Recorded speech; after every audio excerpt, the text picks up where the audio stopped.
જય શ્રી કૃષ્ણ સર્વે વૈષ્ણવોને। તો આપણે થાળા સ્વરૂપનો જે વસ્ત્રનો સેટ હોય છે એ આવી રીતે, એમ તો ઘણા બધા વસ્ત્રમાં બહુ બધી વિભિન્નતા છે, પરંતુ આપણે જેટલું એક વૈષ્ણવની કૃપાથી આપણને જાણવા મળ્યું છે, આપણે બધા પ્રસાદીનો લાભ લઈએ। તો આવી રીતે એક વૈષ્ણવે શીખવી અને આપણી પાસેથી સિદ્ધ કરાવડાવ્યા છે। તો હવે કોઈ વૈષ્ણવને પણ આવી રીતે થાળા સ્વરૂપની બહુ જ ઇન્ક્વાયરી હતી કે થાળા સ્વરૂપના વસ્ત્ર માટે, તો હવે તમે કરી શકો છો।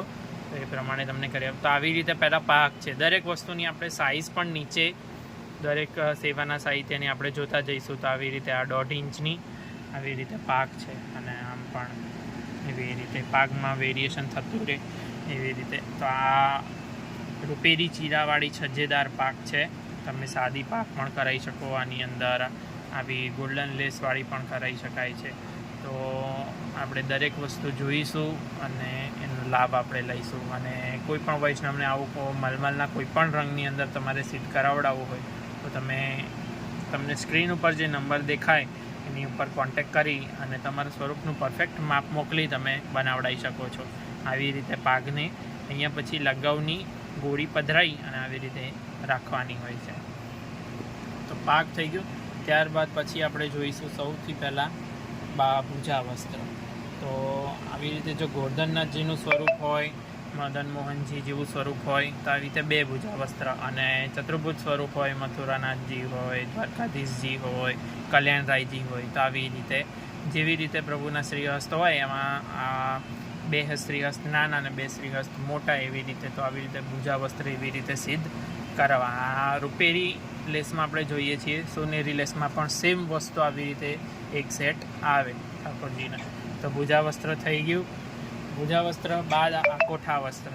કોઠા વસ્ત્ર બે પડખા અલગથી પણ હોય, પણ હવે વૈષ્ણવોને પહેરાવતા ફાવે ન ફાવે, જેથી કરીને જે તે વૈષ્ણવે જે છે એ ભુજા વસ્ત્ર આવી રીતે સિદ્ધ કરાવડાવ્યું છે। અને આ અહીંયા ઠાકોરજીની ગ્રીવાથી આ પહેરાઈ, આ પાછળ આમ ધરાઈ, અને આ 2 પડછિયા પાછળ, જો અવકાશ હોય તો પાછળથી આમ ટાઈટ કરવાના હોય છે વળ ચડાવીને, નહીંતર અહીંયા લગાવની ગોળી કરી અને 2 સાઈડ તમે કટી ઉપર ધરાવી શકો છો એવી રીતે। તો ભુજા વસ્ત્ર અને આ કટી વસ્ત્ર થઈ ગયું।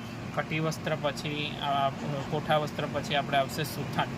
તો આવી રીતે આ સુથાન છે, આવી રીતે ઉપર આવી રીતે પડછિયાવાળો, સેમ વે આ પડછિયાને અહીંયા આવી રીતે ધરી અને અહીંયા આ તમારે આ લગાવની મેન્ટથી આ 2 ચરણારવિંદ ઉપર એક કરી ધરાવી અને પછી ઉપર જેહર ધરવાની રહે, અને નીચે નુપુર, પાયલ,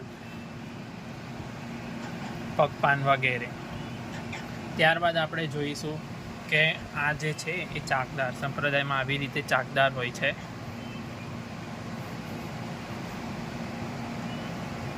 તો આવું 4 ખૂણાવાળું ચાકદાર તમને બતાવી દઉં।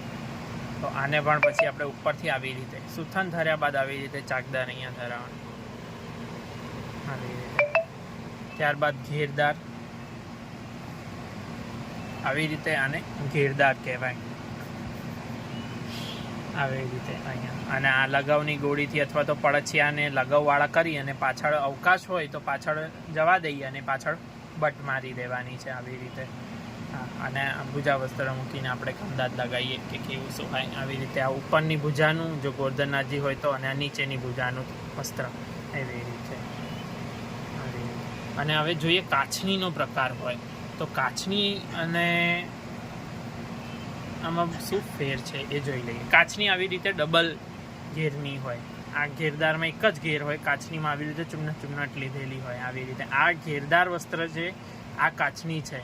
હવે ઘણા ચિત્રજીના તૈયાર સેટની અંદર આવું વસ્ત્ર જે મળતું હોય છે એને લોકો તનિયો કહે છે। તો આ એક ખૂબ જ મોટી ભ્રાંતિ છે કે આ તનિયો કોઈ પણ પ્રકારે આ તનિયો નથી, આને ઘેરદાર વસ્ત્ર કહેવાય। તનિયો હોય એ ટી શેપનું લંગોટ જેવું વસ્ત્ર હોય જે થાળા સ્વરૂપોને આવે, એને તનિયો કહેવાય। આપણને અવકાશ મળશે તો આપણે એ પણ સિદ્ધ કરતા પણ જોઈશું અને એનું સ્વરૂપ પણ જોઈશું। એવી રીતે હોય, આને કોઈ દિવસ તનિયો કહેવાતો નથી, જેની તમારે ચોખવટ તમારા ગુરુઘર પાસેથી પણ મેળવી લેવીને ઠાકોરજીનો વસ્ત્રનો પ્રકાર બને એટલો સુધારી અને ધરવો પ્રભુને। તો હવે કાચનીનું જોઈએ આપણે। તો આ કાચની આવી રીતે ધરાય, આખી ઘેરવાળી આવી રીતે આ કાચની છે। ત્યારબાદ આપણે જોઈએ પટુકા. તો આવી રીતનો દરેક રંગનો આખો સેટ જે હોય એની અંદર આવી રીતે આવો પટુકો સિદ્ધ કરાવી રાખો. અહીંયા તમે પટુકામાં ચાહો તો ઝાલરવાળી લેસ પણ લગાવડાવી શકો છો. હવે આ પટુકો કેવી રીતે ધરવાનો હોય છે તો જોઈ લઈએ. આવી રીતે અહીંયા આવી રીતે ચૂનટ કરી અને અહીંયા ઘડી દોરો લપેટી દેવાનો અને આ ભાગ અહીંથી આપણે અહીંયાથી આમ ધરી અને બાકીનો ભાગ જે છે એ આવી જ રીતે આમથી અહીંયા ઘડી હોય અહીંયા પણ એવી જ રીતે ચૂનટ